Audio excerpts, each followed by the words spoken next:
Real estate அரசியல். Real estate அரசியலை பொறுத்த வரைக்கும் பார்த்தீங்கன்னா அதை நம்ம ரெண்டாக பிரிக்கணும். ஒன்று வந்து நிலம் மனை சார்ந்த விஷயங்கள், லே அவுட்டு விஷயம்லாம், அது ஒரு பக்கம். இன்னொரு பக்கம் வந்து ஃப்ளாட்டு, அப்பார்ட்மெண்ட்டு, அந்த ரெசிடென்ஷியல் மார்க்கெட்டு ரெண்டாக பிரிச்சுக்கணும். சரிங்களா? முதல்ல இந்த ரியல் எஸ்டேட் மனை அதில் இருக்கக்கூடிய மிகப்பெரிய அரசியல் மற்றும் ஊழல் முறைகளை பற்றி சொல்கிறேன். அதுக்கு முன்னாடி ஒரு முக்கியமான விஷயம் என்னன்னு கேட்டிங்க அப்படின்னா, ஒரு காலத்தில் ஊழல், கமிஷன், லஞ்சம் என்பதெல்லாம் எப்படி இருந்தது அப்படின்னா, பஸ் ஸ்டாண்டு கட்டுவாங்க, பஸ் ஸ்டாண்டு 1.5 லட்சம் அப்படின்னா 2 லட்சம் கணக்கு எழுதுவாங்கன்னு வச்சிங்களேன். ஒரு பிளாட்ஃபார்ம் போடுவாங்க, ஒரு விளக்கு ஒரு தெரு விளக்கு போடுவாங்க, அது ரோடு சாலை முனையில் வந்து அந்த கழிவறை கட்டுவாங்க, அதில் கமிஷன் அடிப்பாங்க. இப்போலாம் அதெல்லாம் யாரும் பண்ணுறது இல்லைங்க. அதெல்லாம் ஒரு தேவையற்ற விஷயமா இருக்குது. அப்படியே பண்ணாலும் அது ரொம்ப சின்ன லெவலில் ஆட்கள் தான் அதெல்லாம் அந்த ஊழல்லாம் பண்ணுறாங்க. இப்போ பண்ணுறதெல்லாம் வேறு லெவல் ஊழலாக இருக்குது. இப்போ ஊழலோட அர்த்தம் என்னதுங்களா? இப்போது சாதாரண பொதுமக்கள் அல்ல, என்னை போன்ற ஆட்கள் கூட கண்டுபிடிக்காத அளவில் பண்ணக்கூடியதான் ஊழலாக இருக்குது. எப்படி? உதாரணத்துக்கு ஒரு விஷயம் சொல்கிறேன் பாருங்க. திருச்சி அவுட்டரில் ஸ்ரீநகர்னு வச்சுப்போம். இப்போ அந்த இடத்துல இருக்கக்கூடிய ஒரு 1000-2000 ஏக்கரை ஒரு குரூப் என்ன பண்ணோம், ஃபஸ்ட்டு என்ன பண்ணுவாங்க, கையகப்படுத்துவாங்க. அது எவ்வளோ? சென்ட் வந்து 1 லட்சம். சென்ட் 1 லட்சம்னா எவ்வளோ?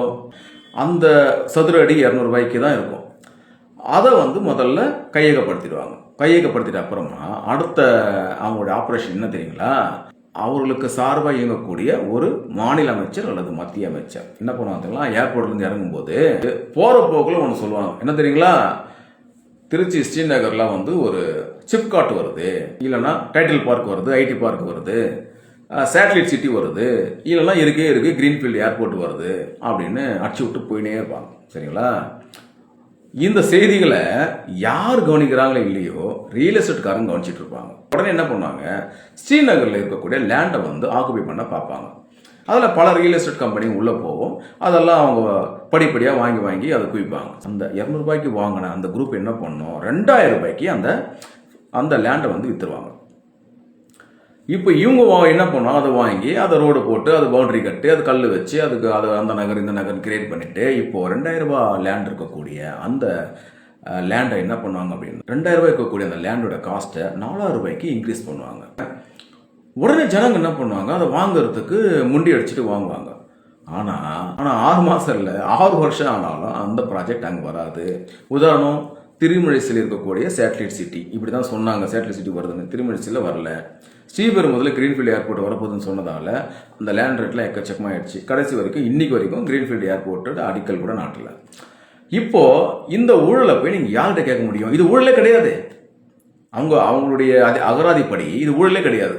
சார் நீங்கள் சொன்னீங்களே சார், ஏர்போர்ட் வருதுன்னு சொன்னீங்க, ஐடி பார்க் வருதுன்னு சொன்னீங்க, அப்புறம் சிப்காட் வருதுன்னு சொன்னீங்க, எதுவுமே வரலையே சார்னா. ஆமாம் சொன்னேன், அப்போ பேசிட்டு இருந்தாங்க, ஒரு மாதிரி ஒரு பிளான் இருந்துச்சு, அங்கே அதெல்லாம் கொண்டு வரலாம்னு ஒரு பிளான் இருந்துச்சு, இப்போ ஆட்சி மாற்றம் நடந்துச்சுன்னு சொல்லுவாங்க. அப்படி இல்லைன்னா அந்த அமைச்சர் ராஜினாமா பண்ணிட்டு போயிருப்பார், இல்லை அவரே வேறு கட்சிக்கு போயிருப்பார். யார் போய் இங்கே கேட்குறது? அப்போது அவ்வளோ 4000 ரூபாய், 200 ரூபாய் சதுர அடி இருக்கக்கூடிய ஒரு லேண்டை 4000 ரூபாய் கொடுத்து வாங்குறவங்க, 5000 ரூபாய் கொடுத்து வாங்கக்கூடிய நிலை, அதை பற்றி யாருக்கும் அந்த கவலை கிடையாது.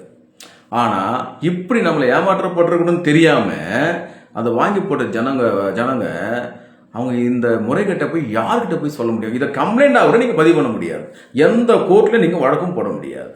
இதுதான் ரியல் எஸ்டேட் இருக்கக்கூடிய பல ஊழல்களில் தலையாய ஊழல்.